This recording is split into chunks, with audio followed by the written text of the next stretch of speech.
You know, usually when you walk into a courtroom, you know exactly what the stakes are. Right, it's very contained. Yeah, exactly. Like, there's a judge sitting behind a heavy wooden bench, you've got a nervous defendant, and maybe, I don't know, a bitter dispute over a breached contract. Property line, yeah. Right. It's confined to four walls. It's totally understandable. And the evidence, it just sits in a neat little manila folder somewhere. It's a highly localized dispute.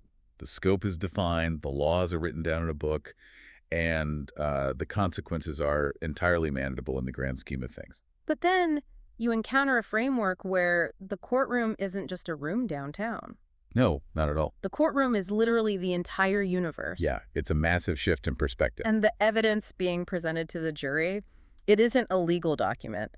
It is literally your life. It completely shatters our standard definition of legal stakes. Mm. You know? Yeah.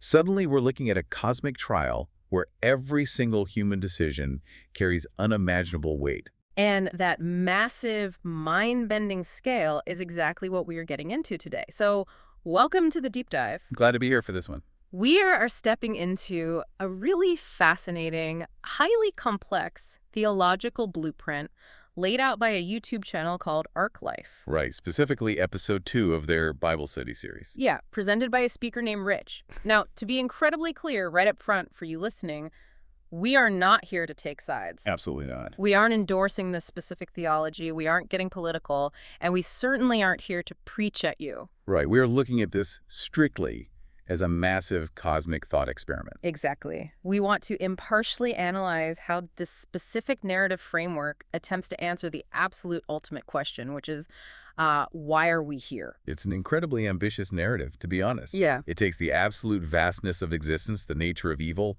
and structures it into something we can intellectually grasp, a grand legal drama. Okay, let's unpack this, because my very first thought when looking at this ArcLife video was just pure, logistical disbelief. I mean, how do you possibly summarize the ultimate meaning of life and the entirety of God's plan in a simple 15 to 20-minute video? It's a tall order. It feels like trying to fit the Pacific Ocean into a teacup. It really does seem impossible at first glance. But Rich manages it by establishing the rules of this universe chronologically. So starting at the very beginning. Right.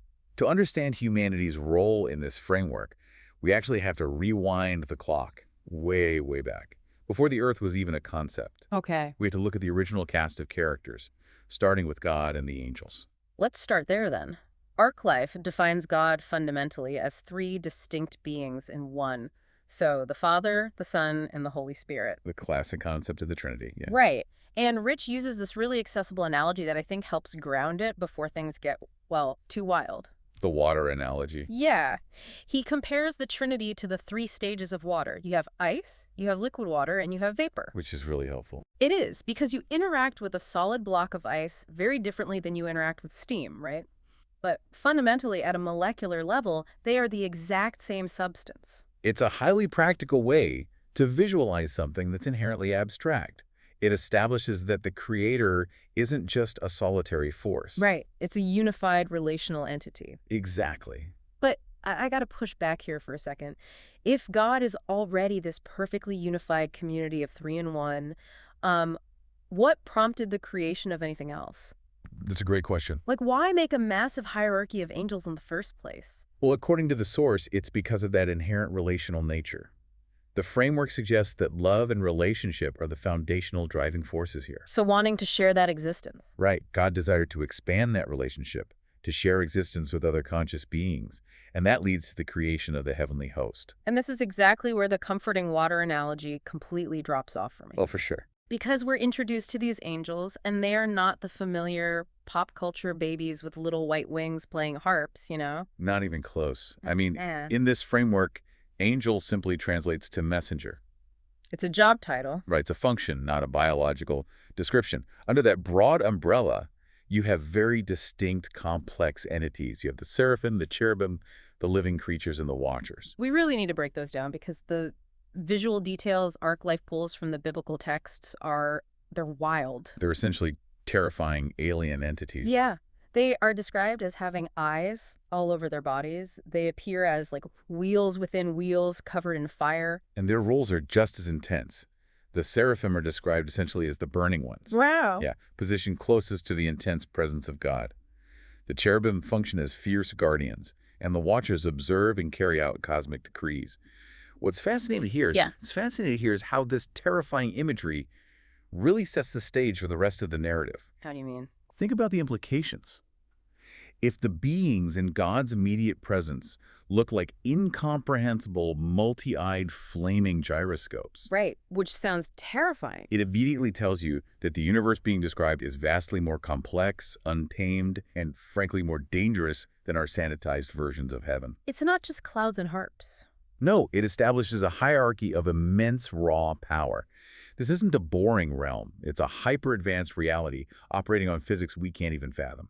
Okay, so we have this unimaginably powerful creator and this wild, hyper-advanced angelic host existing in perfect harmony, Correct. which naturally brings us to the inciting incident of the entire cosmic drama. If everything is so perfect, how do things go so incredibly wrong? It starts with a rebellion from within the highest ranks. We have to introduce the antagonist of the narrative, Lucifer. Right. And Arclife is very careful in how it frames his origins. He wasn't created as a monster. He wasn't just born a villain. Exactly. He was actually created to be worship leader in heaven. Wait, okay, if he was created perfectly, with no prior corruption or evil influence anywhere, where does the actual desire to rebel even come from? That is the pivotal question of the whole setup. The framework posits that perfection in this context inherently includes the perfection of free will. Because without free will, it's not real. Right. If a being is programmed to love you or forced to worship you because they literally have no other choice, Hasn't love. it's just a mechanical response. Lucifer was created perfect in beauty, stature, and power. The most brilliant entity. But because he had true free will, he had the capacity to observe his own brilliance and, well, make a choice about it. And the power completely goes to his head. Yeah. He decides he isn't content just leading the worship. He wants to ascend to the throne. He wants to rule next to God or over God. Precisely. And when this rebellion happens, Lucifer doesn't just attack physically. He mounts this massive philosophical attack. Right. He basically makes a formal accusation against the very character of God. He argues that God isn't actually fair. The argument, as Arclife frames it, is roughly, if you are truly a loving God, why would you send me away or punish me just because I exercised the free will you gave me? Wow. Yeah, he says, that's not just. You are acting like a tyrant, protecting your own power. And with that argument, he actually convinces a full third of the angelic host to join his rebellion. Which is a massive portion of heaven. Here's where it gets really interesting to me. It's the way God responds, and let's try an analogy to put this in, like human terms. Okay, let's hear it. Think of this like a founder and CEO facing a massive boardroom coup from his top executive. Yeah. The CEO has the absolute legal and structural power to just snap his fingers, fire everyone involved, freeze their assets, and obliterate their careers in an instant. And God, being omnipotent, literally could have just snapped his fingers and eviscerated Lucifer right then and there. Exactly. He had the ultimate power to end the conflict in a microsecond. But he doesn't. Right. Instead of just firing everyone, the CEO steps back. He deliberately restrains his own power. To set up a trial. Yeah. He sets up this incredibly elaborate, ages-long scenario to definitively prove to the remaining angels that the rebels' philosophy is fundamentally flawed. Because raw power does not prove love. And it certainly doesn't prove justice. If God had just obliterated Lucifer, he would have proven Lucifer's point. He would have looked exactly like the insecure tyrant Lucifer accused him of being. Like, see, I questioned him and he destroyed me. That makes total sense. By restraining his ultimate power, God uses this conflict to prove that his justice and his authority are absolutely perfect, even when openly challenged. Which institutes the cosmic courtroom. Exactly. So the accusation is now standing in open court.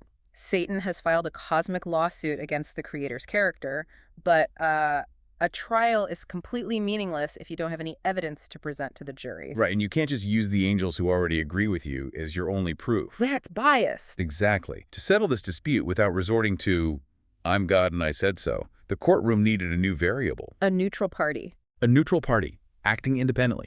And that is exactly where you, the listener, and the entirety of human history enter the picture. So wait, we are the evidence. We are the evidence. The Arclife video notes that humans were created a little lower than the angels, We don't have their immense reality-bending power. But crucially, we were given that exact same core component, free will. Yes, and we were placed directly in the middle of this raging angelic conflict. It's like we're dropped right into the crossfire. Exactly. Our daily lives, our choices, our struggles, they literally serve as evidence in this ongoing trial. So ArcLife is mapping out the courtroom metaphor really explicitly here.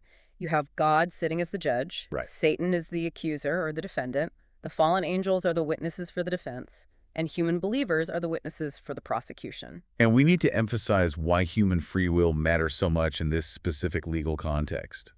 Why is a flawed human choosing God the ultimate mic drop? Because it completely destroys Satan's entire argument. How so? Well, Satan had literally everything. He had perfection, beauty, immense power, and undeniable proximity to God, and he still chose arrogance and rebellion. Exactly. Right. And then you have humanity. We have vastly less power. We live in a broken world.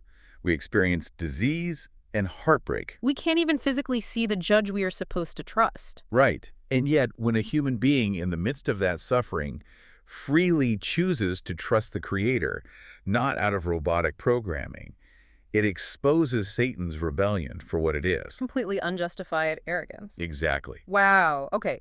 When you frame it like that, it completely reframes the concept of a bad day. It really does. Like getting cut off in traffic, dealing with a toxic boss, or navigating a massive tragedy. Your reaction isn't just personal survival. It is literal prosecutorial evidence being submitted to a cosmic jury. It gives immense heavy weight to the most mundane aspects of our lives. But let me stop you right there because I have to push back for a second. Sure. If my entire life, my heartbreaks, my struggles are just like data points in a trial I didn't even start, doesn't that make humans sound like expendable pawns in a heavenly chess match? It's a very rational critique. If we are just evidence, are we just tools? Yeah, it feels a little cold, honestly. But ArcLife addresses this by anchoring the entire legal procedure back to God's primary motivation. Remember why the angels were created in the first place. The desire for genuine relationship. Right. The framework emphasizes that God didn't create humans just to win a bet with Satan. The primary drive was a genuine desire for love. And love requires free will. Exactly. By placing humanity in this trial, God isn't treating us as expendable data. He's affording us the dignity of actual choice. A pawn cannot love. The courtroom setting is just the necessary environment for that free choice to be authentic. Exactly. And ArcLife states that God doesn't just stay up on the judge's bench either. Right. He enters the courtroom himself. He steps directly into the evidence pool as Jesus Christ. Living on Earth, experiencing the exact same suffering as the rest of the human evidence, but living without sin. And then dying to completely satisfy the strict demands of justice. It's like a judge seeing a guilty defendant who owes a massive fine they can't pay, stepping down and paying the fine out of his own pocket. If we connect this to the bigger picture, Yeah. you start to see how tightly constructed this theology is. Every single piece snaps into this singular legal procedure. It's incredibly cohesive. So what does this all mean for us down here on the ground? What do you mean? Well, we've been hovering at 30,000 feet, talking about cosmic justice and seraphim with wheels. How does this apply to the way you and I live on a Tuesday? Right. Rich brings it down to earth, using a very grounded analogy, the parent and the child. Okay. He talks about how living apart from God's design is like a child who wants to do something dangerous. Like a kid wanting to touch a hot stove. Right. Or run into a busy street. The child only sees what they want in that immediate moment. They think the parent is just being a killjoy. But the parent knows it will result in severe harm. Exactly. ArcLife argues that when humans use their free will to choose things apart from God's will, it breaks the covenant. And a covenant is basically a binding legal contract tying back to the courtroom. Right. Breaking it is essentially spiritual self-harm. Which leads to a specific phrase from the source. It talks about the danger of chasing fleshly desires, but then says the goal is to transform a heart of stone into a heart of flesh. It sounds contradictory at first. Yeah, it really does. Fleshly desires sounds bad, but a heart of flesh sounds good. When it warns against fleshly desires, it means base, selfish, animalistic instincts. But a heart of flesh is contrasted with a heart of stone. Ah, okay. A heart of stone is rigid and dead. Exactly. A heart of flesh is alive, empathetic, and responsive to the judge's love. That makes perfect sense. And when that transformation happens, ArcLife says a person becomes a vessel. An active participant in the trial. And the video gives 3 specific marching orders: make disciples, spread the word, and above all things, love one another. This raises an important question. Why those specific actions? How does making a disciple help in a cosmic trial? Well, because you are multiplying the witness pool for the prosecution, right? Precisely. You show someone the truth, they join. The evidence against Satan stacks higher. And the ultimate directive, just loving someone else, is the absolute antithesis of arrogance. Exactly. Lucifer's rebellion was based on pride. When a human lowers themselves to serve someone else, they are literally proving Lucifer wrong in real time. It attempts to take the intense reality of everyday human suffering and elevate it to profound cosmic significance. So to synthesize this grand blueprint we've just explored, we started with a creator defined as a relational trinity. Like water. Right. We ventured into a realm of terrifying angels, witnessed the fall of a perfect worship leader, and saw the institution of a universal courtroom. Which lands us right here, with humanity as the pivotal evidence. Armed with free will to prove that love triumphs over arrogance. It's a remarkable narrative arc. And for you listening, whether you subscribe to this or just view it as a fascinating narrative framework, it offers an incredibly powerful lens. It really does reframes the heavy burden of existence. Your daily struggles aren't just random chaos. They are meaningful data points in the pursuit of cosmic justice.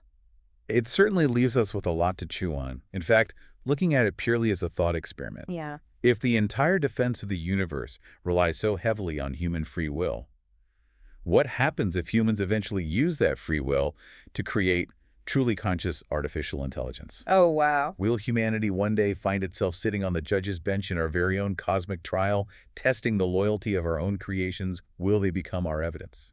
Okay, now that is a thought that will keep you up at night. Are we just building the next courtroom down the chain? It's wild to think about. We will leave you to mull that one over on your own. Thank you so much for joining us as we unpack the ultimate evidence of our own existence. Keep questioning, keep exploring, and we will see you next time. And remember, the next time you're stuck in a frustrating, perfectly mundane situation, just think, you might be the star witness taking the stand. See you next time on The Deep Dive.